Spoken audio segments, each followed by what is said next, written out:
We're gonna have a friendly debate here about USDM versus JDM front ends because my friend Jose's got all sorts of Integras, so he can actually do the JDM front end, but I choose not to.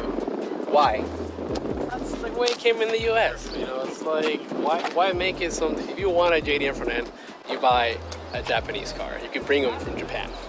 You like the bug eye? I do. See, I actually did love my bug eye, but that's because I didn't have the JDM. Now that I have the JDM, I'm like, this thing looks so cool. That's an Accord. It is an Accord.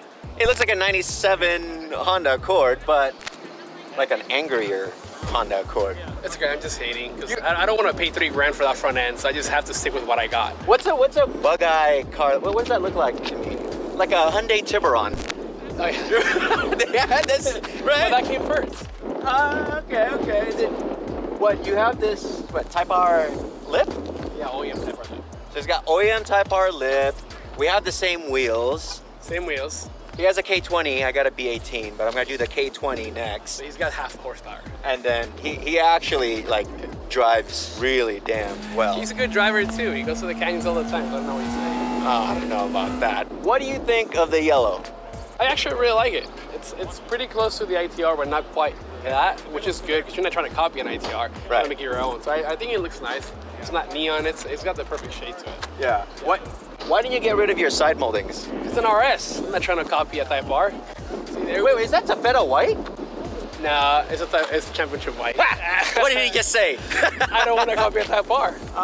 Okay. Which is why I still have the moldings though. You know, I like the championship white, but just not the moldings. So you gotta keep the moldings.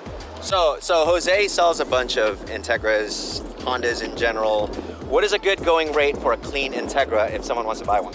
If you find one that is non-modified, you're gonna pay about what, like $5,000-6,000 minimum, and that's if you get a deal, right? Because like finding that nowadays, people are paying up to like $8,000-9,000, which is pretty high. GSR or LS?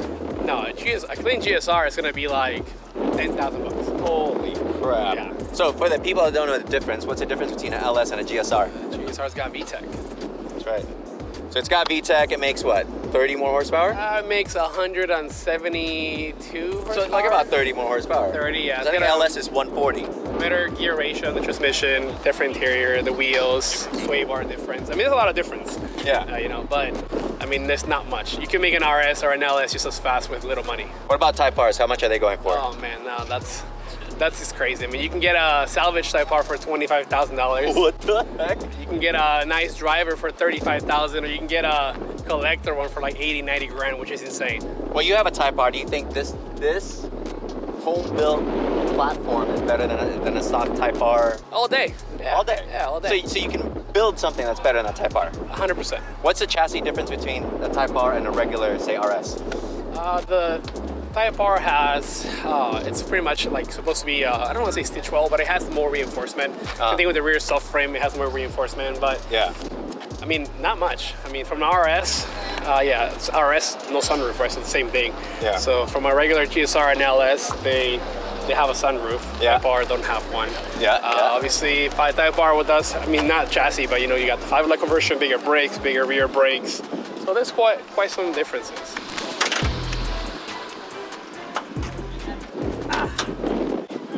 Holy crap, dude, it's about to take off.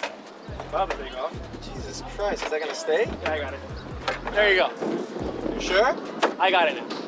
All right, so let's talk about engine swaps. What is this? K28 Type R from RSX or Integra in Japan. So K20 Type R, how much is that going for these days? Motor and trans, about $8,000. $8,000. So transmissions, LSD, 6-speed? Correct. Cable? Cable. Okay. 4-7 final drive. Is this fully stock inside, or did you do something? I have dry cartels, 2.2s. 2.2s? Okay. Valve train, that's it. That's it. And you could beat this all day at the track, no All day, problem. almost 10,000 RPM. Dude, that's freaking crazy. What clutch are you using? Got a Touchmasters. Clutchmaster?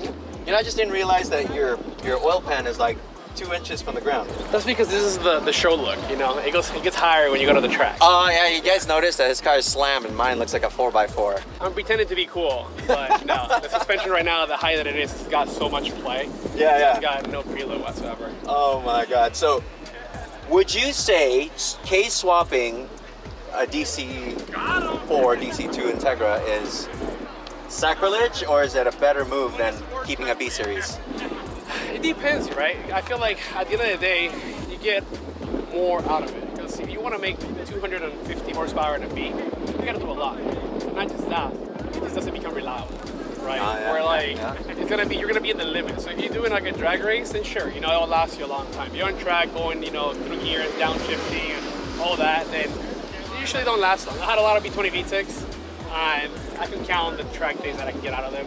Not saying that they don't last, but a lot of mine didn't last a long time. Oh, okay, because I get that a lot when I show my K-swap parts and everyone's like, oh dude, you're messing it up because B series, it belongs in this car. But if you're gonna track the car and you're actually gonna rip on it, the money you spend trying to make a B series perform like a K, it's insane. You're spending like 3 times more. A lot, definitely, yeah. No, right?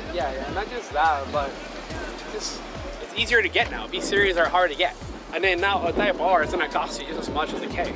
How much do you typically sell like a V18C long block with a transmission? So motor and trans. Yeah. It's probably about 6,000, 6,500. That's crazy. Yeah. And that's what I sell it for. Some JDM shops will be close to like $8,000, $9,000. Yeah. So he said close to 8.5 just for an old motor that's basically 23 years old these days. Most likely you're gonna buy it, it's gonna smoke. Because people in Japan beat on them. People are like, oh, low miles. No, they beat on them. Yeah. So that's why K-Series is better, because one, they're plentiful. You could just go to the junkyard and pull one off a TSX, an Accord, Odyssey, whatever, right? $700 maybe. If you go to JDM California, I think he sells them for like $750. Yep. Like, it's crazy. But you pop a GSR, good luck trying to find one. $3,000 for a long. $3,000 easy, and they're freaking old as hell, and you got to rebuild them if you want them, reliable. Yeah, no, definitely. So, not a case away.